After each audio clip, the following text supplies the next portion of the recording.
जय हिंद साथियों। आज आप लोगों से मिलने का बहुत ज़्यादा विशेष मुद्दा है। जैसे कि आप लोग देख रहे हो, अग्निपथ स्कीम जब से गवर्नमेंट ने लागू की है, पूरे देश के युवा बहुत परेशान हैं। जगह जगह आंदोलन चल रहा है, जगह जगह धरने प्रदर्शन हो रहे हैं और सबसे दुख की बात यह है कि हमारे नौजवान साथियाँ सुसाइड कर रहे हैं, आत्महत्या कर रहे हैं। साथियों, हम जानते हैं हमारे देश के युवाओं में जोश की, हिम्मत की, किसी भी चीज़ की कमी नहीं है। साथियों, बस हम आप लोगों से यही गुजारिश करना चाहेंगे कि इस जोश में आकर के अपने इस अनमोल जीवन को खो मत। आप लोग आत्महत्या ना करो। साथियों, ये आपका बलिदान ये देश के काम आना चाहिए। साथियों, जोश में आकर के या किसी की बातों में आकर के हम आप लोगों से हाथ जोड़ के विनती कर रहे हैं कि आप लोग अपने जीवन को इस तरीके से नष्ट ना करो। आप लोग या कोई भी बच्चा आत्महत्या करता है तो चोट सिर्फ उसके माँ बाप को ही पड़ती है और कोई उसके बारे में नहीं सोचता। साथियों, अभी पिछले 2 दिनों में जब से ये अपनी अग्निपथ स्कीम सरकार द्वारा लागू की गई है, तब से और आज तक साथियों पता नहीं कितने बच्चों ने आत्महत्या की है। साथियों, आप लोगों से नम्र निवेदन है, कैसे भी करके आप लोग इस चीज़ के ऊपर अपने दिमाग को ना लेके जाओ। साथियों, आप लोगों की जान इस देश के लिए, इस समाज के लिए, अपने घर के लिए, अपने माँ बाप के लिए बहुत ज़्यादा ज़रूरी है। तो ऐसा कदम कभी भी आप लोगों ने उठाना। हम जानते हैं आप लोग हमारे देश के भविष्य हो और हमेशा रहोगे। हमारे देश में युवाओं में जज्बे की, ताकत की, हिम्मत की कोई कमी नहीं है।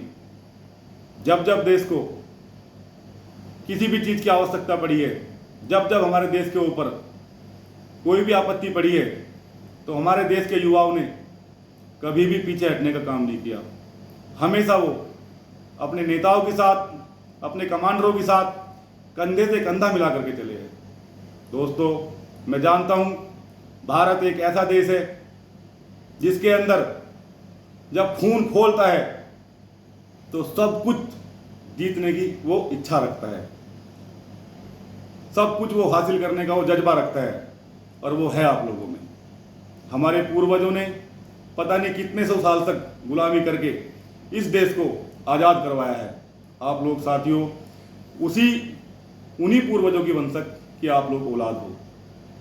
हम जानते हैं सरकार ने अग्निपथ योजना निकाल करके पता नहीं क्या आपके लिए अच्छा सोचा, क्या बुरा सोचा। साथियों, लेकिन हमारे हिसाब से हम भी इंडियन आर्मी के सैनिक हैं, हमने भी सेना के अंदर जॉब की है।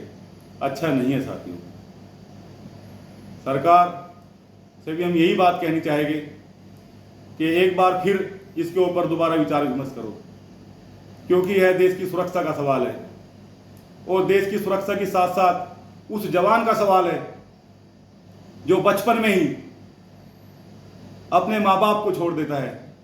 कितनी उम्र होती है? 17.5 साल की। मैं सरकार से पूछना चाहूँगा, 17 साल की उम्र ही कतेक होती है और 10वीं पास कौन सी डिग्री इतनी बड़ी होती है? क्या देख लिया उसने समाज के अंदर ऐसा? वो ढंग से इस समाज में अपनी जिंदगी जी भी नहीं पाया है। अगर कही जाए तो उसने अपने माँ बाप का भी लाड ढंग से नहीं देखा उस बच्चे ने, जो 10वीं पास करता है। मात्र कोई 16 साल का है, कोई 17.5 साल का है, कोई 17 साल का है। और कौन है ये बच्चे जो बिना अपनी जिंदगी जिए, बिना कोई शौक करे देश में मर मिटने के लिए तैयार हो जाते हैं? मैं अपनी सरकार से पूछना चाहूंगा, कहां से आते हैं ये बच्चे? किसके बच्चे हैं ये, जिसके लिए आप लोगों ने इतनी बड़ी अग्निपथ योजना निकाल दी? इन बच्चों के लिए क्या सोच करके निकाल दी आप लोगों ने? जिस बच्चे ने मात्र 17.5 साल की उम्र में 10वीं पास करके अपने गांव को छोड़ दिया, अपने माँ बाप को छोड़ दिया, अपने दोस्तों को छोड़ दिया, अपने गली गलियारों को छोड़ दिया और बांध करके अपने माथे पर तिरंगा, बस जय हिंदुस्तान, भारत माता की जय बोलता बोलता इंडियन आर्मी को ज्वाइन कर लेता है। उसको तो इतनी भी समझ नहीं होती समाज में कैसे जीना, उसको क्या लालच है उसको पैसों का, बताओ आप लोग बोल रहे हो, टीवी पे बैठ बैठ के मीडिया बोल रही है कि हमने इतनी अच्छी स्कीम निकाल दी है। जब बच्चा रिटायरमेंट, किसको रिटायरमेंट बोल रहे हो आप? रिटायरमेंट कैसे है ये आप बता रहे हो? रिटायरमेंट क्या है? कौन सी जॉब का रिटायरमेंट है 4 साल का? बताइए आप लोग। एक होमगार्ड पुलिस का, वो भी 60 साल नौकरी करके अपने घर आता अपने बच्चों के पास, और वो पैसों के लिए नौकरी नहीं करता कोई भी, अपनी इज्जत, अपनी मान, अपनी शान के लिए नौकरी करता है। और एक सैनिक तो इस देश की रीढ़ की हड्डी है, जो कभी भी दुश्मन की गोली खाते हुए ये नहीं सोचता कि मेरी जिंदगी पड़ी है जीने के लिए, मेरे माँ बाप बैठे हैं, मेरी बाट देख रहे हैं घराने की जीने के लिए, मेरी वाइफ है घर पर, उसका जीवन साथी है घर पर, उसके बच्चे हैं छोटे छोटे, नहीं सोचता। कौन है ये लोग बात? मैं आपसे पूछना चाहता हूं अपनी सरकार से, कौन है ये जो पल भर में चले जाते हैं पाकिस्तान के बॉर्डर पे, चाइना के बॉर्डर पे, या कोई आता है बाहर से उग्रवादी टेररिस्ट कोई भी आकर के ठट दिन गोली मार देता है, और कभी भी वो अपने आप को ये कमजोर महसूस नहीं करता उस समय जब वो हथियार उठा के चलता है। रात को आदेश मिल जाते हैं हमारे को, फलानी जगह 4 उग्रवादी बड़े हुए हैं, उनको मार के आना है, बिना सोचे समझे निकल जाता है। ना तो वो परवाह करता अपने घर की, उसको पता है जिस उग्रवादी की इंफॉर्मेशन हमारे को दी है रात को, वो अच्छा आदमी नहीं है, वो देश विरोधी है, और वो बिना हथियार के नहीं होगा, उसके पास में पूरे गोले बारूद हो गए। चुप बेचारा, 10वीं पास, दिमाग का तो उसका विकार कभी हुआ ही नहीं, और ना होने देगी गवर्नमेंट उसका। जो दिमाग बेचारा लेके जाता है वैसे ही उसका दिमाग होता है, क्योंकि वो अपने दिमाग का इस्तेमाल करता ही नहीं है। पढ़ाई तो उसने आगे की नहीं। आप लोग बताइए, रात को बता देते हैं 10 बजे 4 उग्रवादी बड़े हुए, उनको मार के आना है। चुप बेचारा, आधी रात को आधी नींद में भरा हुआ अपने बुलेट प्रूफ पटके अपने हथियार उठा के चल देता है। कभी नहीं सोचता कि जिसको मारने जा रहे हैं उसका भात घेरने नहीं जा रहा है, वो उसकी मैयत में खाना खाने नहीं जा रहा है, वो तेरा भी खाने के लिए वहां पर, वो किसी दावत में नहीं जा रहा है। वो सैनिक, उसको पता है वो दुश्मन है उसके सामने। अगर हम उसको मारने जा रहे हैं वो भी खाली नहीं बैठा होगा। और आप लोग जानते हो पता नहीं कितने सैनिक अपने तिरंगे में लिपट के आते हैं, मैं बताना नहीं चाहूंगा आपको। टीवी पे न्यूज देखते रहते हो आप, पता चलता है 4 उग्रवादी मर गए और 2 सैनिक चले गए हमारे बीच से।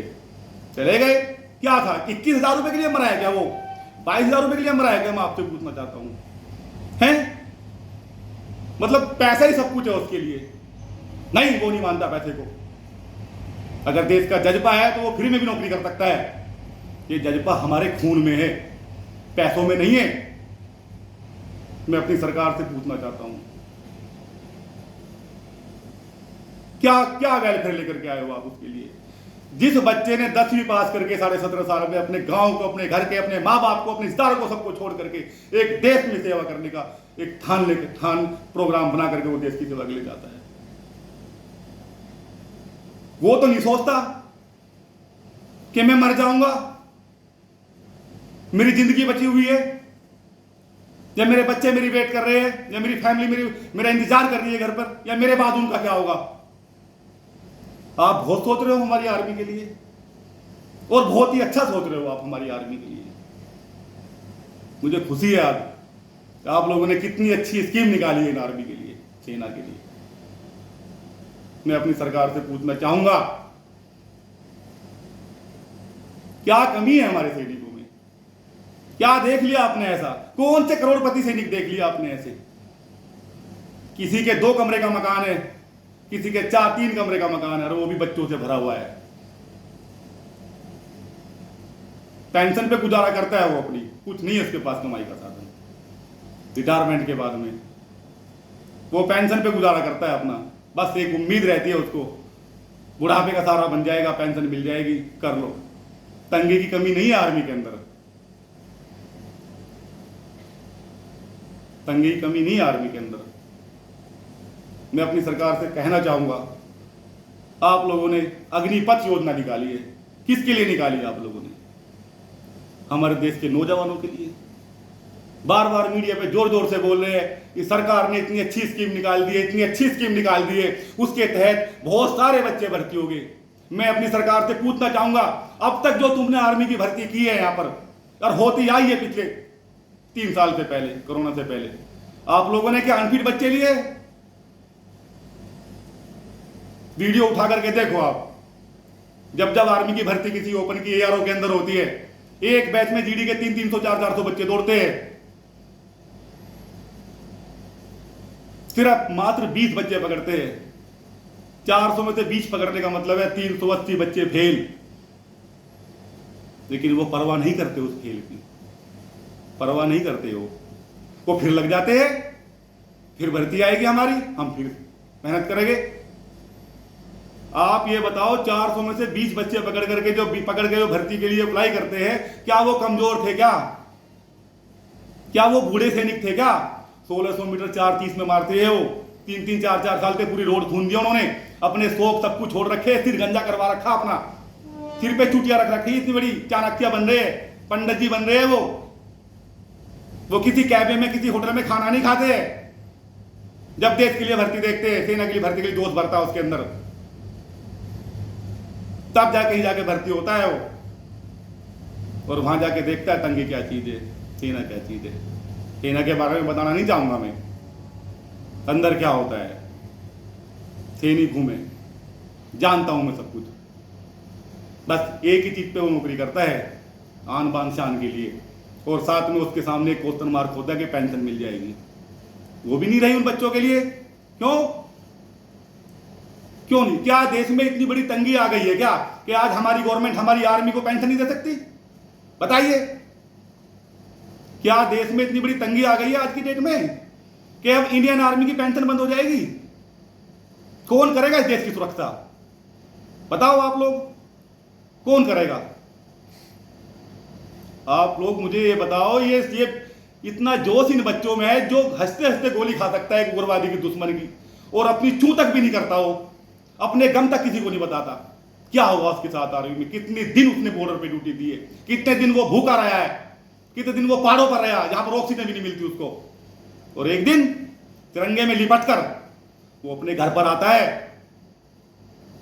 तो अपने घर पर आता है, कभी पूछा है? कौन बताएगा? बस उसके लिए पैसे दे देना है, उसको पैकेज दे देना है। पैकेज दे रहे हो आप लोग, लेकिन जिस बंदे ने जान गंवाई है उसने कभी दुख शेयर किया अपना? नहीं किया उसने कभी। मैं अपनी सरकार से इतना ही कहना चाहूंगा,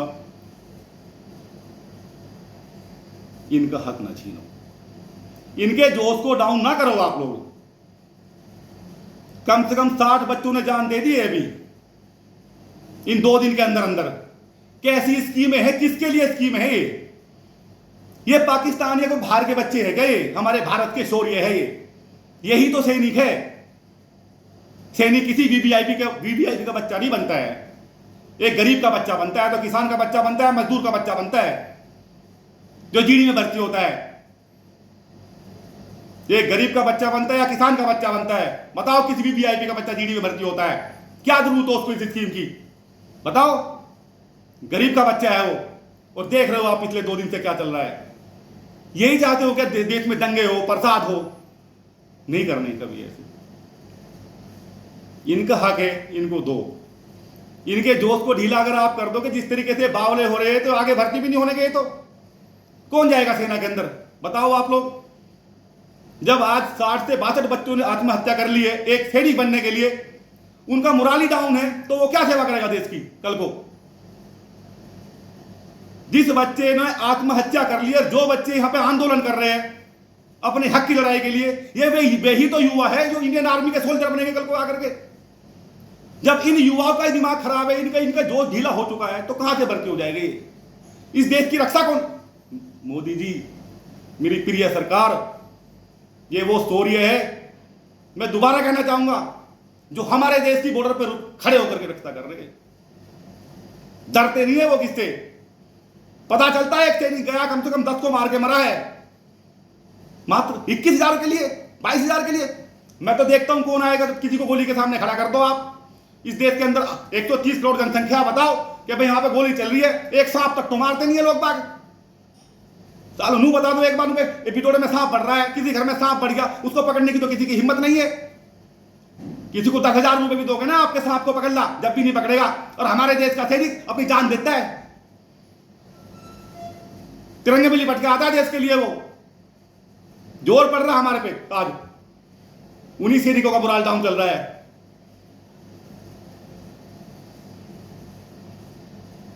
कुछ करो, इनका मोरल डाउन ना करो।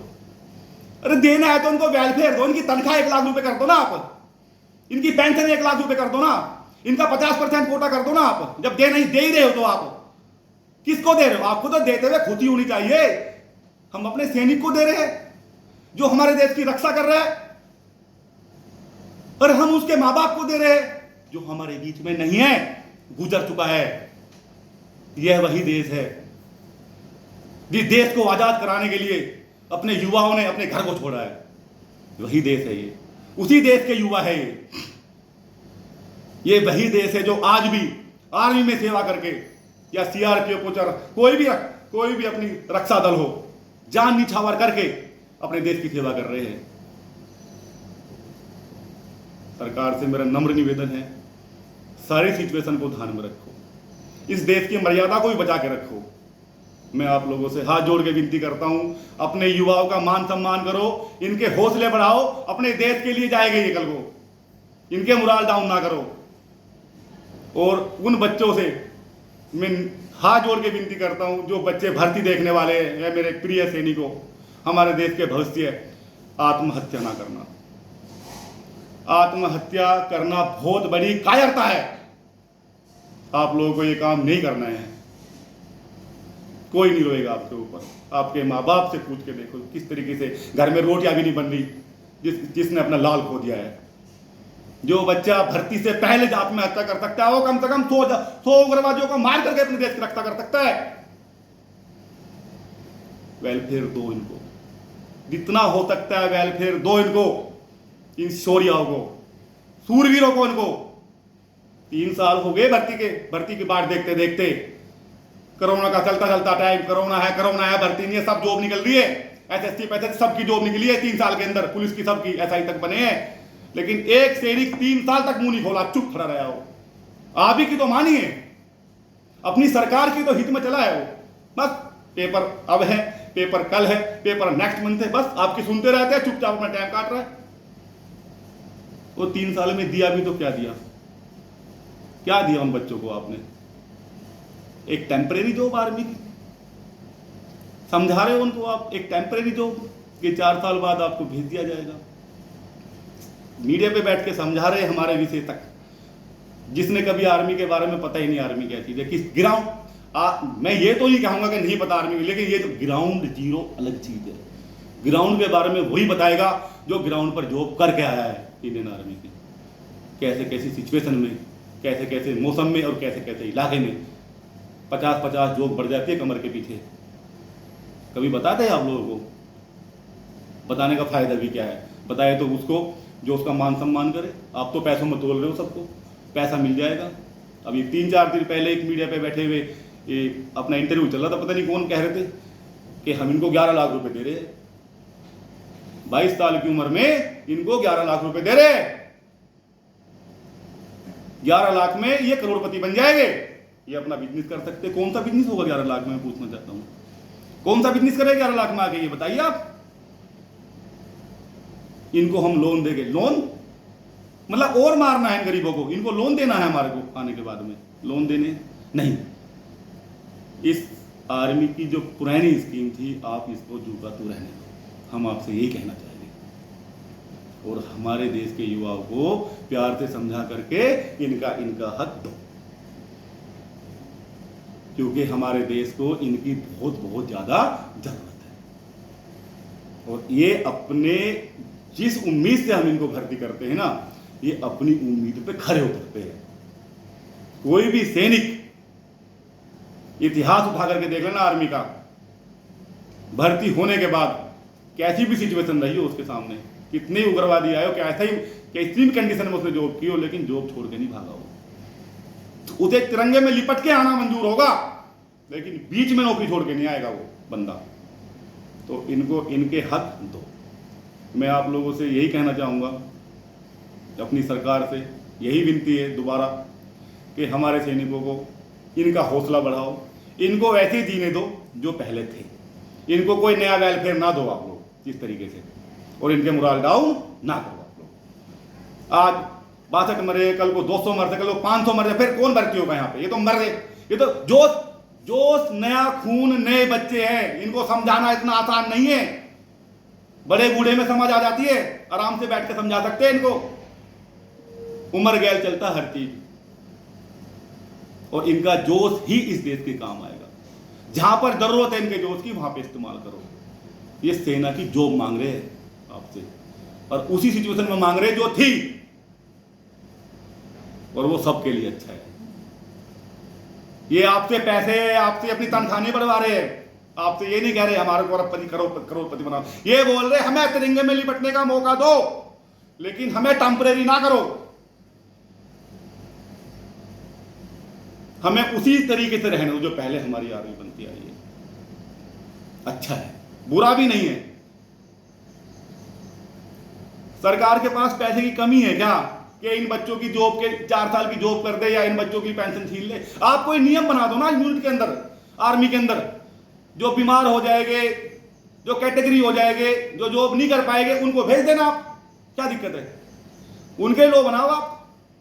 लेकिन इस युवाओं के लिए ये सबके लिए एक लो क्यों बना रहे हो आप लोग? ऐसा नहीं बनाना आप लोग। अगर आपको लो ही बनाना है, कुछ ऐसी भी कंडीशन है कि कुछ बीमार है, कैटेगरी होते हैं आर्मी के अंदर, जॉब नहीं कर पाते, तो उनको आप पैकेज देके निकाल दो, क्या दिक्कत है? उनको समझाओ, आर्मी के अंदर नियम बनाओ, लेकिन नहीं, ग्राउंड जीरो पे नहीं। उनका अधिकार उनको दो, उनका मान सम्मान रखो। जिस जिस राजा की सेना अच्छी रही है, जिस जिस राजा ने अपनी सेना के लिए बहुत कुछ किया है, उस राजा ने दुनिया के ऊपर फतेह पाई है। यह इतिहास गवाह है। मैं अंत में अपनी बात खत्म करके एक ही बात कहना चाहूंगा, जिस जिस राजा ने अपनी सेना को वेलफेयर दिया है, उस राजा ने दुनिया पर फतेह पाई है। और जिस राजा ने अपनी सेना के ही पैर काटे हैं, तो वो कहां पे फतेह पाएगा? आप लोग बताइए, वो कहां से फतेह पाएगा? पूरा 130 करोड़ जनसंख्या सोती है रात को आराम से, तब ये बेचारे 21-22-23 हजार रुपए के बंदे रात को जाके बर्फ में, पहाड़ियों पे, जोक के बीच में, अरुणाचल मणिपुर के जंगल में उग्रवादियों के सामने अपना टाइम काटते हैं। उनको तो कूलर भी मौसर नहीं होते पोस्टों के ऊपर, पंखे भी नहीं मिलते बाजी के, तो ऐसे ऐसे पोस्ट है।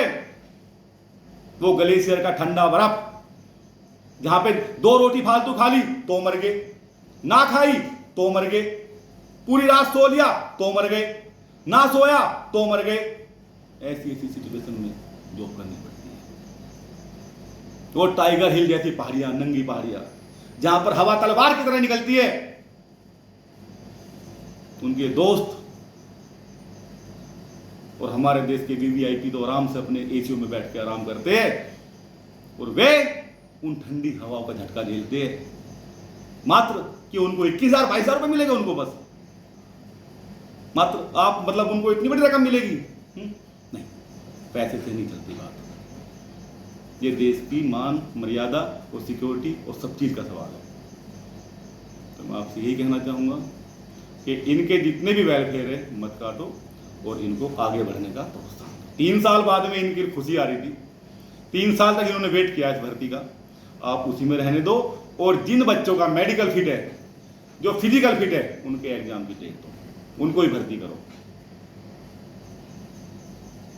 और बच्चों से दोबारा मैं यही विनती करना चाहूंगा, मेरे प्यारे साथियों, ऐसा कोई कदम नहीं उठाना आप लोगों को जिसके आपकी जान मान को खतरा हो या आपके परिवार को नुकसान हो। और अगर आपको धरने भी धरने हैं, आपको आंदोलन भी करना है, तो शांति रूप से करो, अपनी सरकार से बात करो, सरकार आपकी बात मानेगी और सरकारी प्रॉपर्टी को कोई नुकसान नहीं पहुंचाएगा। उग्र रूप को हासिल ना करो। मैं अपने प्यारे साथियों से यही कहना चाहूँगा अंत में, कोई भी बच्चा सुसाइड नहीं करेगा, अपने छोटे मन को नहीं करेगा। ये नेता भी हमारे ही है, हमारे बनाए हुए हैं। आप लोगों ने वोट दिए, आपके ही है मंत्री सब, बाहर से कोई नहीं आया है। इनको पता है कि जो पोस्ट पर बैठे हैं ये तुम्हारी वोट की पावर से बैठे हैं, और तुम्हारे मंत्री है, और तुम ही इनकी जनता हो। तो आराम से बैठ के इनसे सबसे बात करो, आपकी बात सरकार तक जाएगी और इसके ऊपर कोई ना कोई फैसला आएगा। तो अपने रूप को उग्र ना करके शांति से विचार विमर्श करके इसका समाधान निकालो सब मिल करके। अंत में जय हिंद, जय भारत।